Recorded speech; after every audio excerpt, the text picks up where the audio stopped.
You're listening to Anxious Minds, and this is Sean speaking. Today, we're going to try and cover a little bit around bipolar disorder. We're not going to do too much on it because there's an awful lot of information on this particular subject, but we'll try and cover it as best we can and give you as much information as we possibly can. So bipolar disorder, or it used to be known, or is also known as a manic-depressive illness. It's a brain disorder that causes unusual shifts in mood, energy, activity levels, and the ability to carry out the usual day-to-day tasks. So there are 4 basic types of bipolar disorder. All of them involve clear changes in mood, energy, and activity levels. So these moods range from periods of extremely up or elated and energised behaviours, known as the manic episodes, to very, very sad, down, or hopeless periods, known as depressive episodes. Less severe manic periods are known as hypomanic episodes. So let's look at some of the signs and some of the symptoms. So people with bipolar disorder experience periods of unusually intense emotion, changes in sleep patterns and their normal activity levels, and somewhat unusual behaviours. So these very distinct periods are called mood episodes. And mood episodes are drastically different from the moods and behaviours that are typical for the person. Extreme changes in energy, activity, and sleep go along with mood disorders. So sometimes a mood episode includes symptoms of both manic and depressive symptoms. This is called an episode with mixed features. People experiencing an episode with mixed features may feel very, very sad, empty, hopeless, while actually at the same time feeling extremely energised. Bipolar can be present even when mood swings are less extreme. So as an example of that, some people with a bipolar disorder experience hypomania. This is a less severe form of mania, and during a hypomanic episode, an individual might feel very, very good, be highly productive and highly functional also.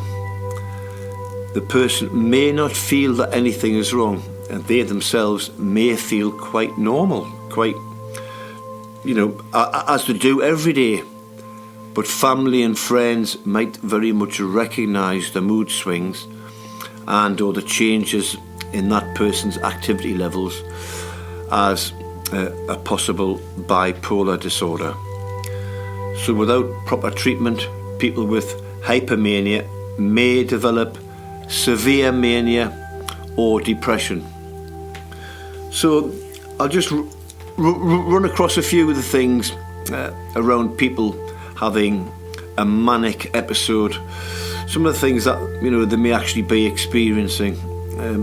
They might feel very, very up, very, very high or elated, have a lot of energy, they have increased activity levels, much increased activity in terms of what they'd normally be experiencing. They might feel very, very jumpy or very wired. They might have trouble sleeping.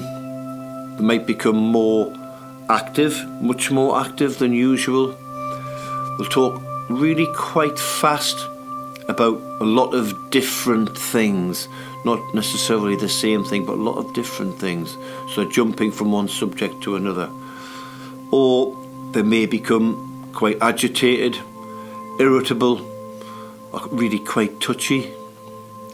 They may feel like their thoughts are racing, or they're going very, very fast. And they think that they can do a lot of things all at once.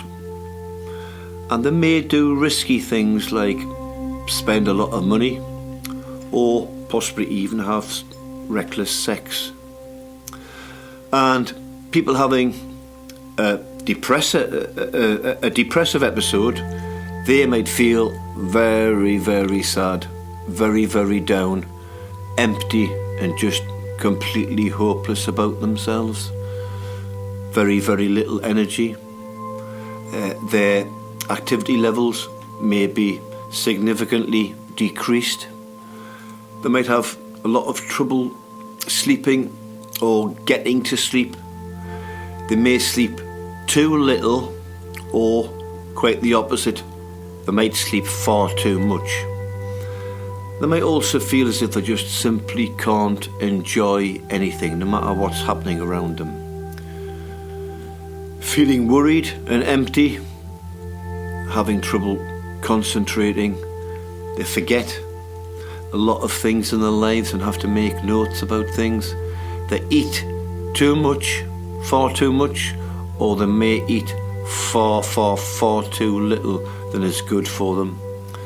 They may feel tired or very much slowed down.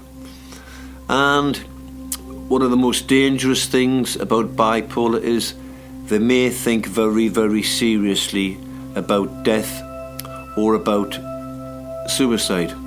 So if you do suspect that you could possibly have bipolar, or you think that somebody in your family may have bipolar, it's absolutely imperative that you try and talk to them in the best way that you possibly can, and try and get them to see a GP.